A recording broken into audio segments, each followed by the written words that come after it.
My name's Eliana. I'm 36 years old, and last year I found out just how invisible I really was to my own family. The night my husband died, I picked up the phone desperate for comfort, but instead of support, I heard laughter, candles, and birthday songs for my brother. That one call changed everything. Before I tell you the full story, let me know in the comments where you're watching from. And subscribe for more stories about family drama, betrayal, and finding courage. It was late evening when the phone slipped from my hand, resting heavy on my lap before I even realized I was shaking. I had just spoken the hardest words of my life. Mom, Dad, he's gone. My husband, my anchor, the man who made me feel seen in a family that had always looked past me, had taken his final breath hours before. And yet, the only sound I heard on the other end wasn't grief. It wasn't shock. It wasn't even silence. It was laughter. Clapping. Someone shouting, "Bring out the cake." For a moment, I thought maybe I had dialed the wrong number. My mind refused to make sense of the noise flooding through the speaker. But then my mother's voice cut in, high-pitched and distracted, almost drowned out by the commotion around her. "Eliana, sweetheart, can I call you later? We're just lighting the candles." I remember staring at the wall in front of me, the paint slightly chipped near the baseboard where my husband had once promised he'd fix it. My throat burned. I wanted to scream, to beg her to listen, to drop everything for me just this once. But before I could get another word out, she added, "Your brother's waiting. Don't worry, we'll talk after the party, okay?" Click. The call ended. I sat there in the dim glow of the kitchen, phone buzzing in my hand as text messages from friends poured in, offering condolences, prayers, food. Strangers seemed more present than the people who had raised me. The sound of my parents' celebration still rang in my ears, louder than the silence filling the house without him. The kitchen clock ticked. I thought about the last conversation I'd had with my husband earlier that week. He'd been sick, yes, but still teasing me about how I always burned the toast. "At least you'll never forget me when you see the smoke alarm go off," he had joked, and I swatted at him, rolling my eyes while trying not to cry. Now, sitting there with the smell of untouched dinner still on the stove, I realized he was gone for real. And my parents, the very people I thought I could lean on, had chosen balloons and candles over me. I tried to call back. Once. Twice. The line rang, then cut to voicemail. On the third try, my father picked up. His voice was low, rushed, almost annoyed. "Eliana, sweetheart, this really isn't the time. Can you wait until morning?" I couldn't believe what I was hearing. "Dad, my husband just died. He's gone. I'm alone." But instead of breaking down with me, instead of offering even the simplest words of comfort, he sighed like I had inconvenienced him. "Your brother's only turning 35 once, Eliana. Don't take this the wrong way, but maybe you can lean on your friends tonight. We'll talk tomorrow when things calm down." And then he hung up too. I didn't cry right away. I just sat there, staring at the black screen of my phone, my chest hollow. For years I had accepted being second place. My brother was always the golden child.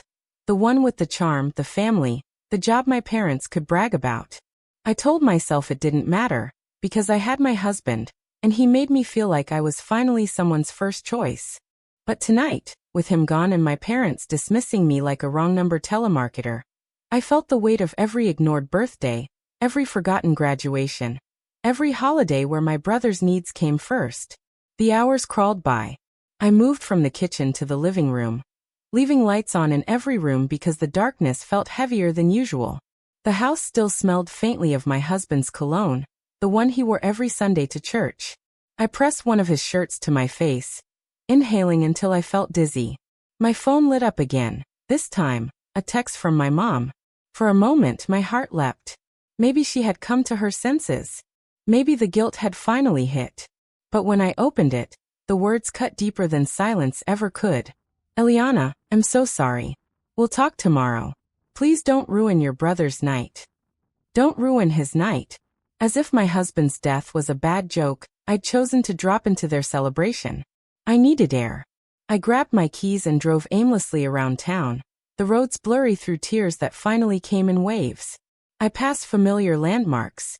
The diner where my husband and I had our first date, the park where he once surprised me with a picnic. Everywhere I looked, There were pieces of him. But nowhere in that drive was there a sign that my family cared. I pulled into the empty church parking lot, cut the engine, and sat in silence. The wind rattled the leaves. My chest rose and fell in shallow breaths. Every inhale sharp like glass. That was when my phone buzzed again. My brother this time. For a split second, I thought maybe he was reaching out with sympathy, with some shred of humanity. Instead, his text read, "Mom said you're upset. Can you please not make this about you tonight?"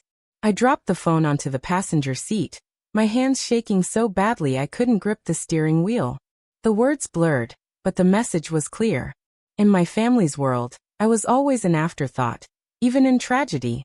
Back at the house, I collapsed onto the couch, the silence of the living room pressing down on me. I looked around at the framed pictures on the wall, most of them gifts from my husband. He always insisted that our home should tell our story, not just hold our furniture. And that's when the anger finally set in. Grief had hollowed me out, yes, but beneath it burned a heat I had never felt before. For once, I wasn't just sad. I was furious. Furious that I had begged for crumbs of love from people who could so easily toss me aside. Furious that the man who treated me like gold was gone. And the family who treated me like dust was still here.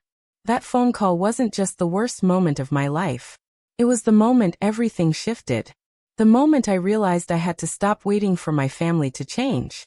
The moment I decided that if I was ever going to find peace, it wouldn't come from them. It would come from me.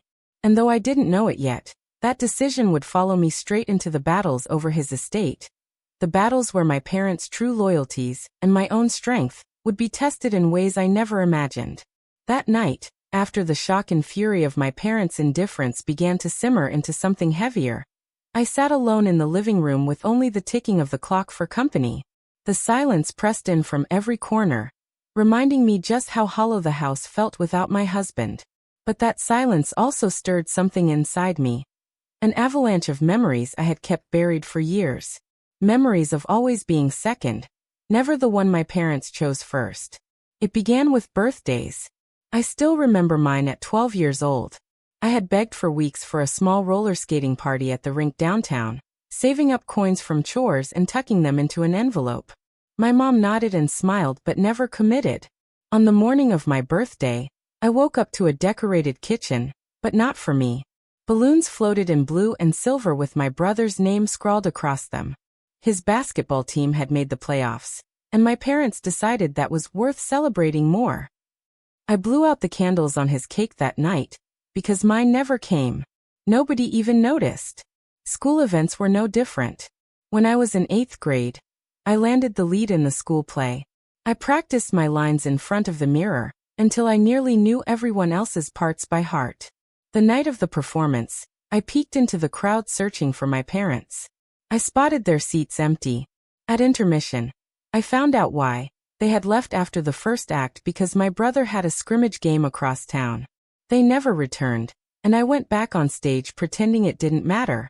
But inside, it mattered more than I could explain.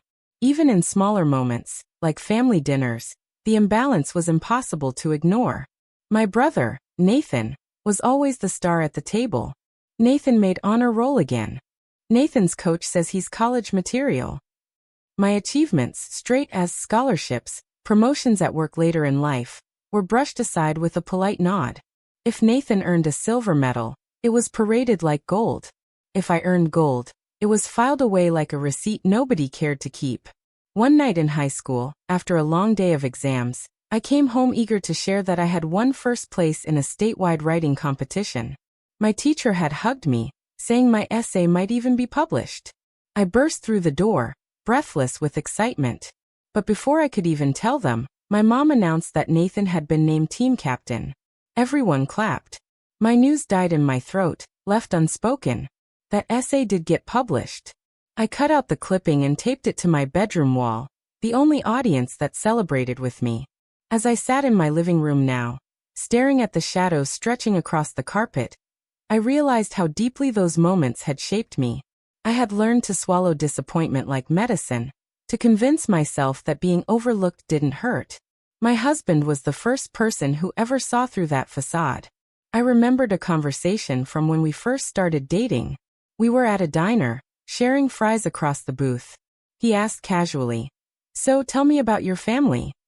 I hesitated, unsure how to explain years of invisibility without sounding bitter. I shrugged. "I'm just not the favorite, I guess." He reached across the table, taking my hand. "Then they don't know what they're missing." It was the simplest thing, but it cracked something in me. For the first time, someone treated me like I was worth choosing. The longer I sat with my memories that night, the more I realized how natural it must have felt for my parents to dismiss me even now. It wasn't a new betrayal. It was the same script, repeated in the most devastating moment of my life. And Nathan, whether he admitted it or not, had always benefited from it. He wasn't malicious, at least not in obvious ways. But entitlement seeped into him like water into stone. He didn't question why the spotlight was always his. Why would he? When life handed you applause on a silver platter, you didn't stop to wonder who was left in the shadows. One memory came sharper than the rest. College graduation day. I was the first in our family to earn a degree, and I had dreamed of that moment walking across the stage. My parents promised they would be there early to grab good seats. I remember scanning the crowd as my row stood, heart hammering. But when my name was called and I crossed the stage, I caught only two familiar faces in the back, my aunt and uncle. My parents arrived halfway through, breathless, Nathan in tow wearing his Letterman jacket. Traffic was bad, my mom whispered afterward, as if that excused missing my milestone. The photos I have from that day are cropped carefully, my smile wide but my parents nowhere in sight. There were also Christmas mornings that carried the same theme. Nathan's gifts towered under the tree, new bikes, gadgets, jerseys. Mine were smaller, practical. Socks, notebooks, sometimes a scarf. I told myself it didn't matter, that gifts weren't the point. But even as a grown woman, I still remembered the sting of comparison. One Christmas in my 20s, my parents gifted Nathan the down payment for his first house. I sat there stunned, holding a cookbook wrapped in festive paper. My mom patted my knee gently. "You'll get there too, honey." But they never offered me the same help. As those memories unspooled, something unexpected happened. I didn't just feel sorrow. I felt a kind of clarity. For years I had blamed myself. Maybe I wasn't loud enough, bold enough, talented enough. Maybe if I tried harder, they'd see me. But sitting there now, staring at the empty chair where my husband once sat, I understood the truth. It was never about me. They had chosen Nathan because it was easy, because it fit their story of the perfect son. And I had allowed it, shrinking myself smaller and smaller until invisibility became second nature. I rose from the couch and wandered into the bedroom. On my nightstand sat a framed picture of me and my husband from our last vacation. His arm was slung around me, his smile wide, his eyes full of the kind of pride I had never known from my parents. That photo reminded me of all the ways he had lifted me up. I could almost hear his voice saying, "Stop apologizing for existing, Eliana." He had told me that often, usually after a phone call with my parents where I hung up deflated.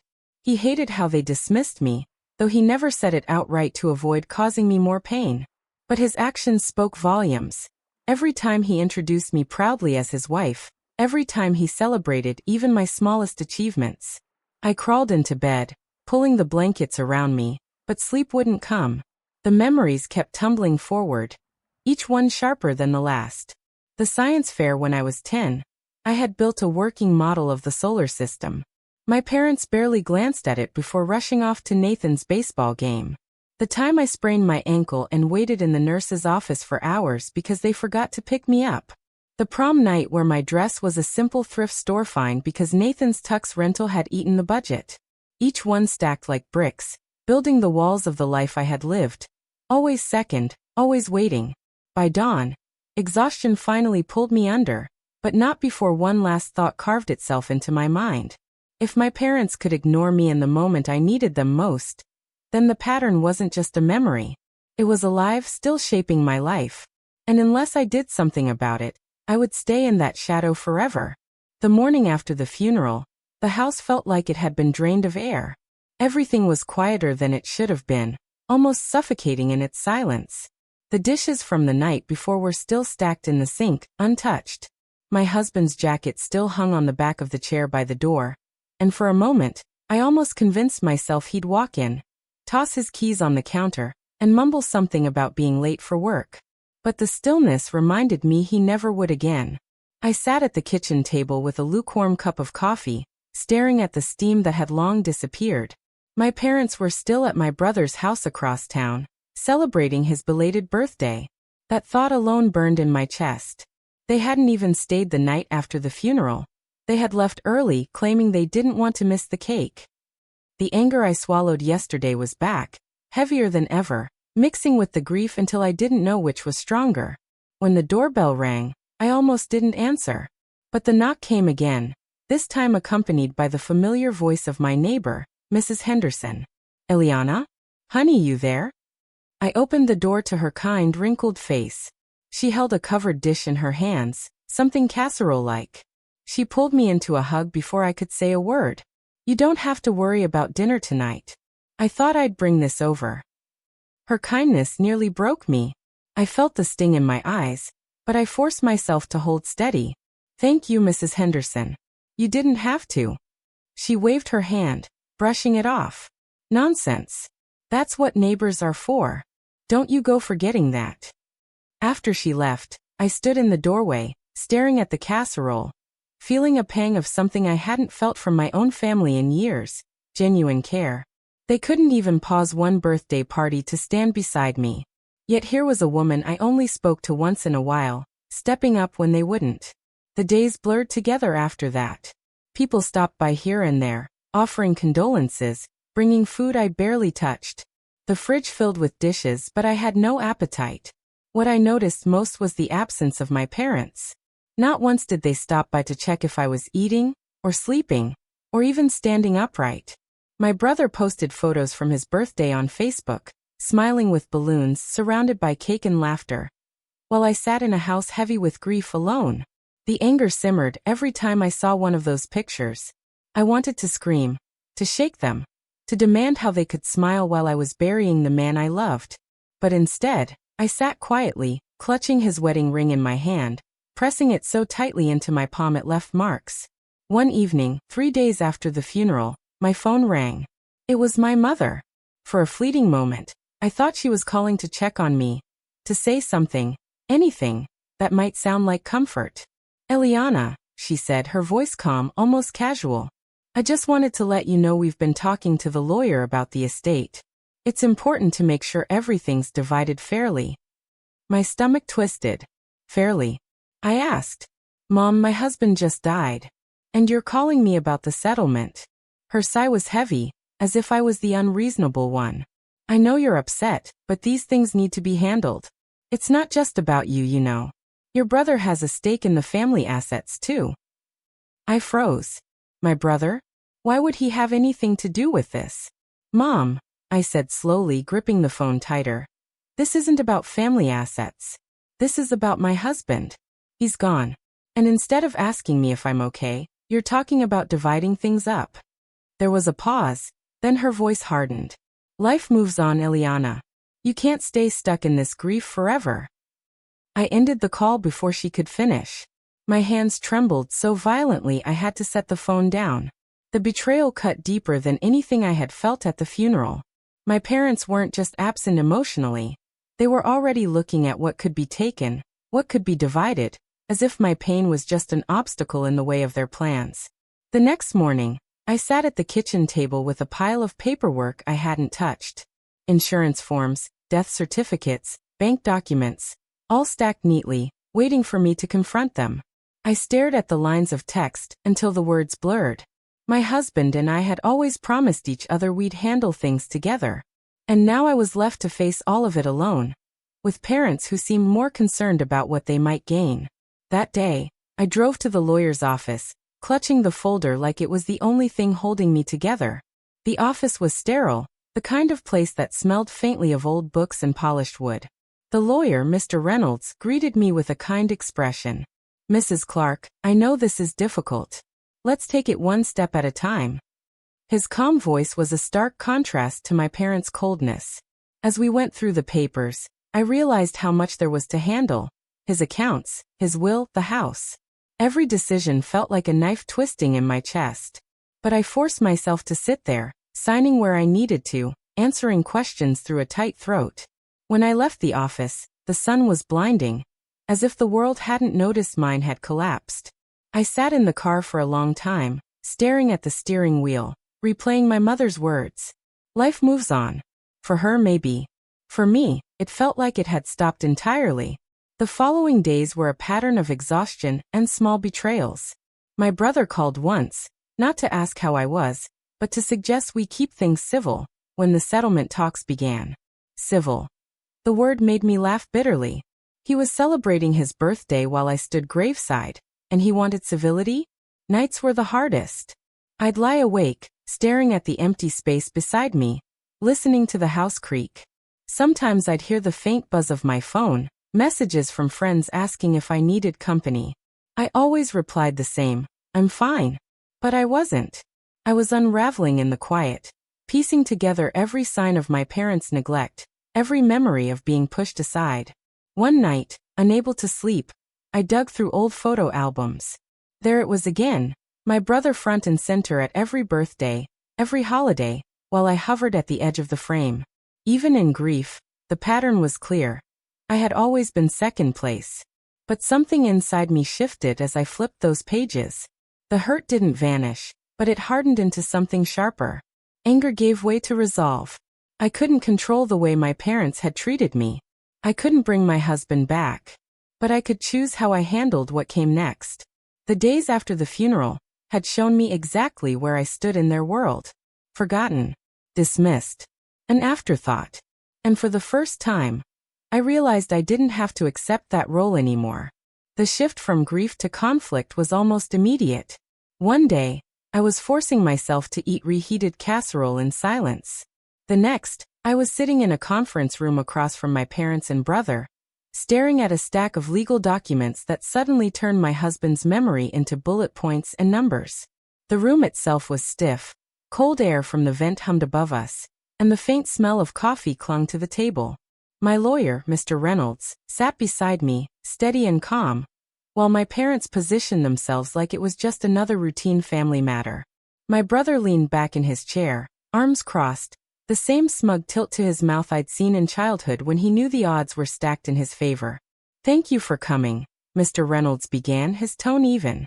"We're here to begin the initial discussions regarding the division of Mr. Clark's estate. This is a sensitive matter, and I'd ask everyone to maintain respect." Respect. The word barely had time to settle before my mother spoke. "Well," she said briskly, glancing at the folder as though scanning a menu, "we just want to be sure things are divided fairly. Of course, Eliana should be cared for, but we can't forget the bigger picture." My chest tightened. The bigger picture. That was her way of saying my brother. Always my brother. What bigger picture? I asked, my voice sharper than I intended. This isn't a family potluck where we're deciding who gets what dish. This is my husband's life, his work, his savings. He built this for us, for me. My father cleared his throat, his voice carrying that tone of reason he often used to shut me down. "We understand that, Eliana. But family matters extend beyond just one person. Your brother has responsibilities too. And if we're thinking of the future..." The future? I cut in, feeling heat rise to my face. My future is gone. Do you realize that? The person I built everything with is gone, and all you can talk about is how my brother should benefit. My brother finally leaned forward, speaking for the first time. "I'm not trying to take what's yours, Eliana. But we all know Mom and Dad supported you too when you bought the house. That help should be considered when dividing things up." His words hit me like a slap. Yes, my parents had given us a small loan years ago, but my husband and I had paid every penny back, with interest. And now they were twisting it as if I owed them part of my husband's estate. Mr. Reynolds adjusted his glasses, his tone calm but firm. "To clarify, any financial assistance given in the past was settled. That has no bearing on the estate distribution. By law, as the surviving spouse, Eliana is the primary beneficiary." I should have felt relief at his words, but instead, I saw the flicker of irritation in my mother's eyes, the tightening of my father's jaw, the way my brother's expression darkened. This wasn't the end of the argument, it was just the beginning. That night, I lay awake replaying every moment. Their voices echoed in my head, not as family, but as opponents circling me. The grief I had been drowning in was now laced with something sharper: betrayal. I had expected loneliness after my husband's death, but I hadn't expected this war. The days that followed became a blur of phone calls, messages, and veiled comments. My mother called often, not to check on me, but to remind me of family unity. Each time, the message was clear. Unity meant giving in. One evening, she showed up at my house unannounced. She stood in the doorway, holding a pie, as if a dessert could soften the blows of her demands. "I thought we could talk," she said, stepping inside without waiting for me to invite her. I stayed near the counter, arms folded. "About what? Because if this is another attempt to convince me to give up what's mine, you can save your breath." Her smile was tight, her voice coated in that practiced sweetness. "Eliana, don't be dramatic. You know your father, and I only want what's fair. Your brother's starting a family, and he could use some help. We thought maybe you'd see the bigger picture if you had some time." The words cracked something inside me. "A bigger picture?" I repeated, my voice trembling. "My picture is empty, Mom. My husband is gone, and you're standing here telling me to think about my brother's future? Do you even hear yourself?" Her expression hardened, the mask slipping. "You've always been so emotional. This is why we need to handle things practically. You can't let grief cloud your judgment." I pointed to the door, my voice steady despite the tears burning in my eyes. "Leave. Now." She hesitated, as if weighing whether to argue further, then finally set the pie on the counter and walked out, muttering something about me regretting my choices. When the door closed, I sank to the floor, pressing my palms against the cold tile. The pie sat untouched on the counter, a bitter reminder of how far they'd go to disguise their greed as concern. The tension escalated quickly after that. At the next meeting, my father brought up family contributions again, insisting that everything be reconsidered. My brother presented a list of so-called shared expenses, things like holiday trips and gifts, twisting them into claims of entitlement. I sat there, numb, listening to them turn years of family moments into financial transactions. Birthdays, Christmases, dinners. Memories I had once cherished were now itemized and weaponized against me. Finally, I snapped. "Do you hear yourselves? You're talking about vacations and gifts like receipts at a grocery store. Do you realize how disgusting this sounds?" My brother leaned back, smirking. "It's not disgusting, Eliana. It's realistic. Money doesn't come from thin air. We all invested in this family." I turned to my parents, desperation bleeding into anger. "And what about me? Where was this fairness when I needed you? When I was grieving, you were singing happy birthday. When I begged for your presence, you chose balloons and cake. And now you stand here demanding a share of the life my husband built." For the first time, silence filled the room. They had no answer, only stiff postures and downcast eyes. But the silence wasn't victory, it was just another sign of the chasm between us. As the weeks went on, the battle deepened. Letters were exchanged, lawyers involved. My phone lit up with messages from relatives urging me to keep the peace. Their words dripping with guilt-tripping platitudes. Peace in their eyes meant surrender. But I couldn't. Every time I looked at my husband's jacket hanging on that chair, every time I held his ring in my palm, I remembered why I had to fight. This wasn't just about money, it was about dignity. It was about refusing to let them erase the years he and I had built together. The settlement tensions had begun, and there was no turning back. The conference room smelled faintly of stale coffee and paper, the same place where all the shouting, arguing, and guilt-tripping had played out over the last several weeks. But that day felt different. I sat straighter, my hands calm on the folder in front of me, while my parents and brother whispered among themselves like a trio preparing for battle. Mr. Reynolds, my lawyer, leaned toward me with his usual calm tone. "You don't have to decide today, Eliana. But if you're ready, we can finalize the terms." I nodded slowly, letting the silence stretch. I wanted them to feel the weight of it. When my father finally spoke, his voice carried the same patronizing patience I'd heard my whole life. "Eliana, this has dragged on long enough. Don't you think it's time we reached an agreement? For everyone's sake. Everyone's sake." The phrase twisted in my stomach, because I knew exactly what he meant. Everyone but me. I looked at him, then at my mother, who refused to meet my eyes, and finally at my brother, who wore that smug tilt of satisfaction. Something inside me went still. The anger that had once boiled was now replaced by clarity. They weren't going to change. They hadn't shown up for me when I buried my husband, and they weren't going to suddenly turn into the family I needed. So I breathed in steady and spoke clearly. "You're right, Dad. It's time this ended. And I'm ending it now." They leaned forward, expecting me to fold, to finally hand over what they wanted. Instead, I slid the signed papers across the table. Mr. Reynolds had helped me make the decision days before. I would take what my husband left for me. Nothing more, nothing less. No drawn-out fights, no sharing with people who never deserved it. The rest I let go. My mother's jaw dropped. "You're just walking away? After all this?" I met her gaze without flinching. "I'm not walking away. I'm reclaiming my peace. If keeping every dollar means staying chained to this endless fight, then I don't want it. My husband's love wasn't built on numbers, and neither will my future be." My brother scoffed. "You're making a mistake." "No," I said quietly, standing to gather my things. "The mistake was ever believing you'd put me before yourselves." For the first time in weeks, the silence was mine to command. No one had a comeback. Not my father, not my mother, not even my brother with his smirk. They had won nothing, not my grief, not my spirit, not my dignity. The walk out of that office felt lighter than I expected. I had thought I would feel robbed, that leaving the settlement fight without claiming everything would feel like defeat. Instead, it felt like release. I wasn't carrying their greed anymore. I wasn't begging for recognition or fairness from people who had never offered it. When I stepped outside, the late afternoon sun bathed the street in gold. I stood there for a moment, letting the warmth settle into my skin. For the first time since the funeral, I wasn't choking on anger or drowning in sorrow.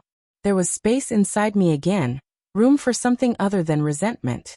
That evening, I returned home and walked through the front door with a steadiness I hadn't felt in months. The house was still quiet, still heavy with his absence, but it no longer felt like a battlefield. I set the folder down on the table, right beside his jacket still hanging on the chair. I touched the sleeve gently, a silent promise. "I chose us," I whispered. "Not them. Us." The following days were different. Instead of waiting for another hostile phone call or surprise visit, I started taking small steps toward reclaiming my life. I planted flowers in the front yard, something my husband and I had always talked about doing but never found the time for. I sorted through his things slowly, not out of obligation but out of love, keeping the pieces that felt like him, donating what I knew he'd want to pass on. Neighbors continued to check in, their kindness a stark contrast to my family's absence.